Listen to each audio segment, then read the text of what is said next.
Hi, it's Michael Sheehan, Technology Evangelist for GoGrid, and once again I'm with Mario Olivarez, VP of Products at GoGrid, and we're here to give some updates on a few releases that we have out or coming up. And just wanted to say that you have a personal release coming up, a new release. Actually, is that right? Two releases. Really? We have a software release coming out on February 9th, and then I have a baby release coming out on February 10th. That's right, very exciting. So I wanted to make sure that I got a video in early before your personal release, and congrats ahead of time and good luck to the family.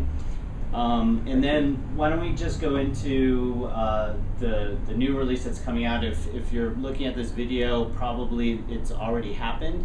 So we're going to be going over some of the new things that we're pushing out. Sure. Why don't you jump into it? Before I get into the actual features that are going out on Tuesday afternoon, Tuesday evening, Rob Larson, GoGrid Product Manager, will be doing a webinar towards the end of the month. So any customers who are interested in getting a demo, talking to the product manager, they can sign up and then get access to Rob and see the features and ask questions. Okay, I'll be sure to put that link out on the blog so that people can come and see that. Great. So a couple things that I'm excited about. So this release, we are now offering the ability to order through the portal dedicated servers, GoGrid dedicated servers. So now customers can go in to the portal, deploy a GoGrid dedicated server, GoGrid virtual server. The GoGrid dedicated servers are Linux options that are much larger. We're supporting Ubuntu, which is that one's been Debian, Fedora. Great. So I'm excited about that. The dedicated servers will sit on the same VLAN as virtual servers, so this sort of really helps us with this hybrid architecture that we've been pushing. So now customers, when they want to host their web application, they have a choice of dedicated and virtual machines. That's great. All on the same VLAN. Those boxes or those servers can access the F5 load balancers, cloud storage. So there's a lot of flexibility there and control. Great. Yeah, it sounds very exciting. I mean, we also offer custom dedicated servers as well, but this is like really great in terms of a cloud push where you can mix and match the best of all worlds, having cloud front ends and dedicated back ends and all within the same IP block and same private networking. Yeah, exactly. Really so what's important for customers is there are three options that are available. If a customer needs something else, something custom, they just need to contact their account manager or the sales team, and we can deploy a custom server for them. Great, great. So what else is coming up in this release or is released already? We have edit load balancer support through the API. Great. What that means for customers is anyone who is load balancing a server network, they can use the API to add and remove servers from a live load balance pool of servers without any downtime. That's great, and there's some instructions on how to do this. I actually put it in the blog post about this release and how they can do it using a preformed URL. There's also documentation on the GoGrid wiki. That's correct. For the API in general. Mm-hmm. Great. So what else do we have? So those are the core features. We have a bunch of small stuff that are rolling out. So last time we went out and interviewed a lot of customers, there was a lot of feedback about just kind of small details of the portal, links to wikis, links to the blog, links to the forum. So if now we've added a lot of those links throughout the portal, so just making for customers, it's easier to access these sites through the portal. So just more customer use stuff. We added an SMTP unblock link there. So this affects new customers really. So if a customer logs in, they want to send email, there's a link there. They click on it, and there's instructions on how to get that unblocked. Yeah, we typically block SMTP on all GoGrid new accounts simply to prevent spamming and that sort of thing. So it's just a really simple request to get it unlocked. Yeah, so we like you said, we SMTP is blocked by default. This is more of a preventative measure to keep spam off our network. Mm-hmm. And so a lot of our customers have to send email for various reasons, obviously. And before it was kind of, if you were new, you didn't know, why your email wasn't being sent out.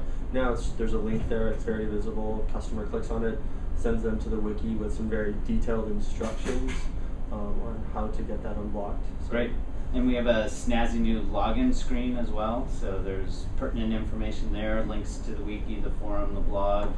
Yeah, one of our web designers, Sean Slinsky, did a really great job redesigning the login page, and the whole idea behind that is this is a page that all of our customers access daily, lots of traffic, and so we thought it would be a great opportunity to take time to kind of redo it and put things up there that are relevant to customers to keep them up to date with sort of what's going on with us with GoGrid.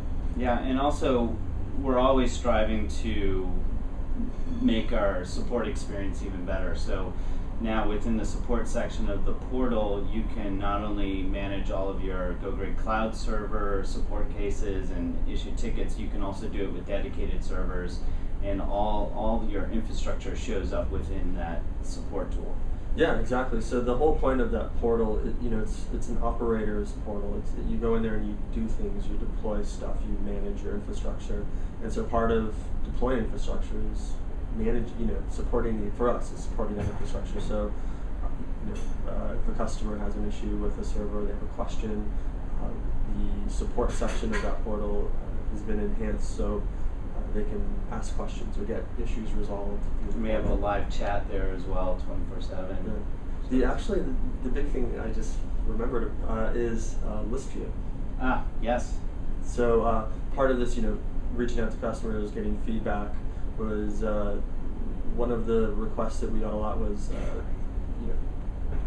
customers wanted to see their servers, their load balancers, their cloud storage in a list or a tabular view with the ability to copy and paste, and so we've implemented that in this release. And it's important to note that with the current release, your dedicated GoGrid dedicated servers show up only in the list view for the time being. So we still have the option of the grid view, which shows the fancy icons and that sort of thing, and that's specific to your GoGrid cloud servers. But in the list view, which you can sort and filter and group by objects, that is where you would see and can interact with your GoGrid dedicated server. So you can actually request power restarts from there. You can get your passwords from there. So it's a nice add-on to the experience. It's a great add-on. It looks great. The design's really nice, and it's another exciting feature.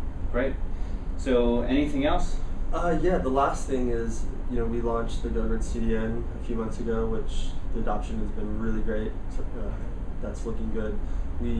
Customers, when they log in, they'll actually see in the networking widget, there's a link that says GoGrid CDN. It's just a way to give visibility to that service, and it's a quick link to the actual login portal. If a customer doesn't have the CDN service, they still have to go through the normal channel of submitting a support case and the account is provisioned. But hopefully in the upcoming release, the next release after this one, we'll be enhancing that so the CDN account provisioning will be automated. Great.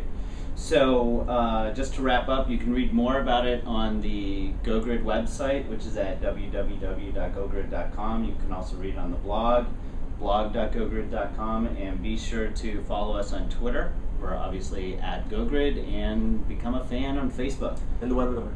And the webinar, which we will have on the blog. So anyway, thank you very much, Mario. Very exciting stuff. Great, thank you.